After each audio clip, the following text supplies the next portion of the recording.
Shalom Bapak Ibu Saudaraku, kita bersyukur Tuhan pertemukan kita di Selasa pagi ini. Tentu itu adalah anugerah dan berkat dari Tuhan buat saudara dan saya. Maka mari kita yang mensyukuri akan kebaikan Allah ini, kita bawa kesediaan kita untuk menerima firman-Nya lewat pemberitaan sabda di pagi hari ini. Mari kita awali dengan doa saudaraku, kita berdoa. Tuhan Yesus, terima kasih karena Engkau selalu ada untuk kami. Bersama-Mu kami dimampukan untuk bisa menapaki kehidupan dan memperjuangkannya menjadi seperti yang Engkau inginkan. Karena itu ya Allah di sorga, mari Engkau berfirman untuk kami di pagi hari ini, agar firman-Mu menjadi semangat bagi kami untuk menyatakan kehadiran kami seperti yang Engkau inginkan. Sehingga di dalamnya kami diberkati dan nama-Mu diagungkan dan dipermuliakan. Untuk apa yang kami minta ini Tuhan, berfirmanlah, karena kami sedia mendengarkannya. Demi Yesus Tuhan kami sudah berdoa kepada Bapa di sorga. Amin.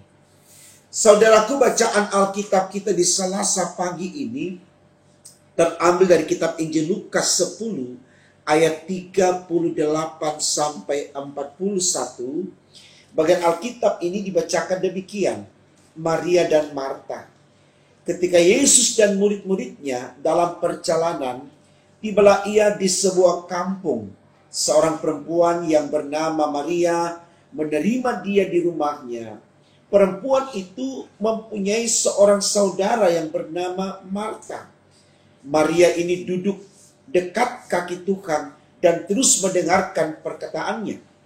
Sedang Marta sibuk sekali melayani.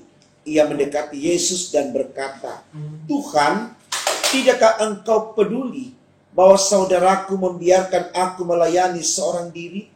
Suruhlah dia membantu aku. Tetapi Tuhan menjawab, Maria, Marta, Marta, engkau khawatir dan menyusahkan diri dengan banyak perkara. Tetapi hanya ada satu saja yang perlu. Maria telah memilih bagian yang terbaik yang tidak akan diambil daripadanya.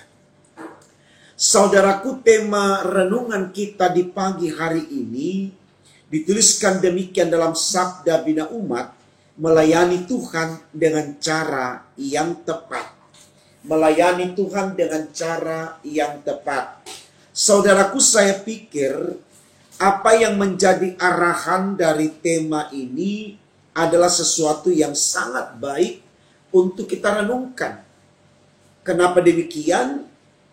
Karena memang kita harus sadari ketika kita berbicara, menyatakan pengabdian kita kepada Allah di totalitas hidup kita, maka itu harus sesuatu yang terbaik. Bukan yang sekedarnya saja. Bukan yang apa adanya saja. Sehingga ini bisa menyenangkan hati Tuhan. Karena saudaraku, berulang-ulang saya tegaskan di dalam renungan-renungan pagi, bahwa Tuhan kita itu adalah Tuhan yang pencemburu. Tuhan yang tidak mau diduakan. Artinya dia mau menjadi yang diprioritaskan, yang dikhususkan. Ya. Nah, ini sesuatu yang memang harus kita terima, Bapak Ibu Saudaraku. Karena memang Allah menginginkan demikian.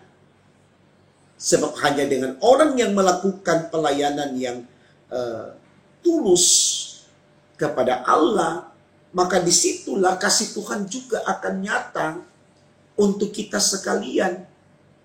Nah, tentu ini punya alasan kenapa kemudian Tuhan meminta sesuatu yang khusus di dalam kita melayani Dia, karena Allah sendiri sudah memberikan sesuatu yang besar dalam kasih-Nya kepada manusia, yang tidak dapat diukur oleh alat ukur apapun yang dipakai oleh manusia. Itu kita bisa lihat saudaraku dalam kitab Injil Yohanes pasalnya yang ketiga ayat 16, tegas dikatakan di sana, Karena begitu besar, ya, garis bawah kata begitu besar kasih Allah akan dunia ini, ia mengaruniakan anaknya yang tunggal, supaya yang percaya kepadanya tidak binasa, melainkan beroleh hidup yang kekal. Nah, artinya respon kita atas kasih Allah yang besar ini, saudaraku, adalah bersedia memberi diri untuk melayani Dia tanpa pamrih. Karena pelayanan yang kita lakukan dalam bentuk apapun, di konteks manapun, itu akan membawa kita kepada surga. Jadi, ini sesuatu yang menurut saya harus kita selalu pikirkan untuk kita lakukan, sekali lagi, di totalitas hidup kita. Ya. Firman Allah dalam Injil Matius pasal 6 ayat 33 selalu saya sampaikan kepada jemaat, di sana dikatakan bahwa carilah dahulu kerajaan Allah dan kebenarannya, maka semuanya akan ditambahkan kepadamu. Artinya persoalan kerajaan Allah itu kita harus kedepankan. Nah, berbicara tentang kerajaan Allah yang di dalamnya, ya, kita melayani Tuhan. Jadi ini baik sekali, saudaraku, untuk kita renungkan, supaya kita mulai prepare diri kita benahi diri kita bangun kembali kesadaran kita lewat cara berpikir kita yang imani tentunya, karena kita punya kekuatan spiritual, supaya kita mengedepankan Tuhan dalam hidup ini. Nah, saudaraku, ini perlu menjadi catatan baik bagi kita.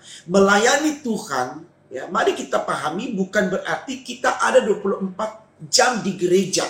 Ya. Kita berkhotbah terus, kita bernyanyi terus, kita berdoa terus. Tidak. Ya. Ora et labora, berdoa sambil bekerja. Artinya, di tempat kerja kita juga, itu adalah ruang yang Tuhan berikan kepada kita untuk melayani Dia. Bagaimana bukti bahwa kita melayani Tuhan di tempat kerja kita? Lakukan tugas tanggung jawab kita dengan sebaik-baiknya, dengan sebenar-benarnya. Kita tidak membelokkan setiap tugas yang diberikan kepada kita untuk kepentingan kita. Misalkan tidak korupsi waktu, tidak korupsi hal-hal yang finansial, tidak mencuri perhatian orang untuk disanjung, dipuji, lalu menyombongkan diri. Tidak, tapi betul-betul kita ada di situ sebagai pekerja yang total melakukan tugas kita sebagai bukti bahwa kita menghargai potensi yang Allah berikan kepada kita, yang kita karyakan di dalam ruang kerja kita. Dan bukan cuma di tempat kerja saja, di sekolah juga untuk setiap anak didik, setiap para pendidik, ya. Dalam proses belajar mengajar mereka, bagaimana mereka memanage semuanya dengan baik, supaya di sana ada pemberdayaan intelektual, pengetahuan berkembang untuk membuat mereka bisa mengerti mana yang baik dan mana yang tidak baik. Saya pikir ini juga bagian daripada pelayanan. Bahkan di ruang yang lain pun, di sana kita bisa melayani, misalkan dalam pertemanan di tengah masyarakat. Hubungan pertemanan itu juga harus dibangun di dalam takut akan Tuhan. Kita tidak menjadi orang yang jahat untuk teman kita. Kita tidak merancangkan kejahatan. Kita ada di komunitas yang menjemuk dalam pertemanan bukan untuk menfitnah orang, bukan untuk mengucilkan orang, bukan untuk melecehkan orang. Tapi bagaimana kita hadir sebagai pribadi yang mendinamiskan, yang mengharmoniskan. Nah, tentu ini baik, saudaraku, dan itu bagian dari pelayanan kita kepada Allah. Jadi berbicara tentang pelayanan kepada Tuhan itu konteksnya luas. Banyak tempat di mana Allah utus kita. Jadi sekali lagi bukan cuma di gereja, bukan hanya sebagai pendeta saja atau diaken penatu atau pengurus PLK. Sebagai jemaat pun kita dipanggil untuk melayani Allah. Ya. Ini sesuatu yang baik, dan sekali lagi saudaraku, berbicara tentang pelayanan kepada Tuhan itu harus total. Total dalam pengertian betul-betul kita berdayakan tanggung jawab yang ada sesuai dengan aturan yang ada. Kita tidak membelokkan. Visi misi itu kita tidak bangun dalam hasrat individualis kita. tetapi betul-betul kita melihat secara universal bagaimana kita hadir untuk memanusiakan orang lain. Nah, ini yang mau digambarkan saudaraku dalam bacaan kita tentang sosok Maria dengan Marta, dua kakak beradik. Ya. Di sini kita lihat bagaimana Maria mengedepankan Yesus di dalam hidupnya, sementara Marta memperlihatkan satu keadaan di mana dia lebih menyibukkan kepada hal-hal yang lahiriah, ya. Persoalan makan dan minum. Nah, di sini kita bisa melihat bagaimana Yesus memberikan pandangannya tentang sebuah pelayanan yang sesungguhnya, bahwa ketika kita mengedepankan Tuhan, apa yang ada pada kita tidak akan diambil. Itu kalimat terakhir dalam bacaan kita tadi. Artinya saudaraku, jangan pernah takut soal makanan minuman, jangan pernah takut soal apapun, sepanjang kita kedepankan pelayanan Tuhan, maka apa yang ada pada kita yang menjadi berkat untuk kita dari Allah, itu tidak akan diambil oleh siapapun. Karena Allah tahu apa yang kita butuhkan dalam hidup ini, saudaraku. Saya pikir ini menjadi pembelajaran baik untuk saya dan Bapak Ibu. Ya, apalagi kalau kita berbicara dalam konteks misalkan ibadah keluarga atau ibadah pengucapan syukur. Ya. Mari Bapak Ibu kita melihat fenomena ini menjadi satu perenungan bagi kita, menjadi satu koreksi bagi kita. Ya. Di mana kita tahu ketika kita berketepatan, katakan demikian, kita kena jadwal untuk ibadah keluarga, maka yang lebih kita fokus persiapkan di sana bukan bagaimana kita menerima firman yang akan datang disampaikan oleh hamba Tuhan di rumah kita, tapi kita lebih menyibukkan sesuatu hal-hal yang lahiriah. Bahkan ketika ibadah pun sedang berjalan, ya, tidak jarang seorang ibu, ya, istri dalam setiap keluarga, ya, atau siapapun itu sibuk di dapur, sehingga firman ini sudah tidak terdengar olehnya. Bahkan parahnya Bapak Ibu Saudaraku, terkadang seorang hamba Tuhan, entah dia pendeta, diaken, penatua, berdoa dalam doa syafaat untuk keluarga ini, tapi ternyata keluarga ini tidak duduk berdoa, sibuk dengan apa yang dia mau persiapkan untuk tamu-tamu ini. Kalau kita betul-betul mau beribadah, prepare, siapkan semuanya dengan baik. Sehingga ketika jemaat datang, firman Allah disampaikan, semua sudah selesai, kita duduk. Nanti setelah ibadah selesai, baru kita jamu semuanya. Ini ibadah berjalan, ya, di dapur juga gorengan berbunyi, gitu ya. Bahkan tumis-tumisan bunyi lebih keras suaranya daripada suara pendeta atau diaken penatua yang berdoa atau yang berkhotbah.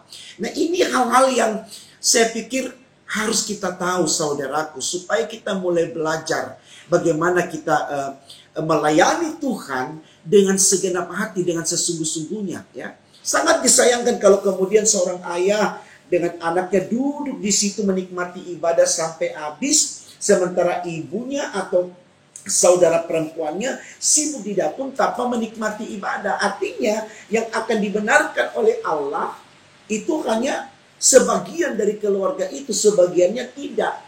Bagaimana kemudian ini menjadi satu perenungan bagi kita supaya semua keluarga ketika sudah jam ibadah belas, tidak ada yang sibuk ini, duduk ibadah. Setelah ibadah baru kemudian kita persiapkan apa yang memang mau dipersiapkan. Atau mungkin kita persiapkan dulu segala sesuatunya, setelah ibadah baru kita nikmati bersama-sama. Kita nikmati dulu, ya. Itu bentuk pelayanan kita kepada Allah. Jadi pelayanan itu bukan hanya dilakukan oleh seorang pendeta yang berkhotbah, tapi kita pun yang menerima ibadah itu harus punya kesediaan untuk melayani Tuhan. Apa? Di mana kesediaan kita? Memberi ruang, memberi hati kita untuk duduk, mau mendengarkan firman Allah seperti yang dilakukan oleh Maria. Maria dalam bacaan kita tidak berkhotbah, saudaraku. Dia cuma duduk dengarkan apa perkataan Tuhan Yesus. Gitu. Dia tidak sedang mengajar di situ. Ya. Tapi dikatakan bahwa dia sedang melayani Yesus. Jadi ini saudaraku, supaya kita mulai mendewasakan cara berpikir kita, tentang melayani, ya. Karena itu baik sekali seperti yang kita katakan, melayani Tuhan dengan cara yang tepat. Dengan cara yang tepat. Sudah disampaikan beberapa poin tadi dalam perenungan di pagi ini. Melayani bukan hanya berkhotbah dan lain mengajar dan sebagainya, tapi juga bekerja, itu melayani. Duduk mendengarkan dengan kusuk firman Allah, itu bagian dari kesediaan untuk melayani Tuhan. Ya, jadi mari saudaraku, kita aminkan lewat firman Allah di pagi ini, kita mulai benahi cara-cara kita di dalam menghadirkan diri yang betul-betul melayani Tuhan, supaya Tuhan disenangkan dan Tuhan memberkati kita. Dan berkat yang ada pada kita, dikatakan dalam ayat 41, tidak akan diambil oleh siapapun. Karena berkat yang Tuhan berikan kepada kita, itu datang dari Allah. Allah yang maha kuat, maha kuasa, dan Allah yang akan menentukan keselamatan kita. Selamat melayani saudaraku, lakukanlah dari jiwa yang memuliakan Allah, maka di dalamnya berkat Tuhan akan nyata atas kita sekarang dan sampai selama-lamanya. Amin. Mari kita berdoa saudaraku. Terima kasih Tuhan karena Engkau sudah berkati kami dalam perenungan di pagi hari ini. Kami belajar bagaimana menghadirkan diri kami sebagai pelayan yang tepat, yang benar seperti yang Engkau inginkan. Sehingga kami tahu Tuhan bagaimana kami mendharma baktikan diri kami lewat pemberdayaan potensi yang ada demi untuk kemuliaan nama-Mu. Kami mohon Tuhan, mampukan kami untuk mampu memahami semuanya dengan baik dan benar, sehingga sungguh dalam perjalanan kami selanjutnya kami tetap menjadi pelayan-pelayan Tuhan yang berkualitas secara intelektual dan spiritual demi untuk kemuliaan nama Tuhan. Kami siap berkarya hari ini dalam satu keyakinan Tuhan menyertai, Tuhan memberkati kami, sehingga kami akan mampu untuk memberikan yang terbaik demi untuk kemuliaan nama Tuhan. Di dalam nama Tuhan Yesus kami sudah berdoa kepada Bapa di sorga. Haleluya. Amin.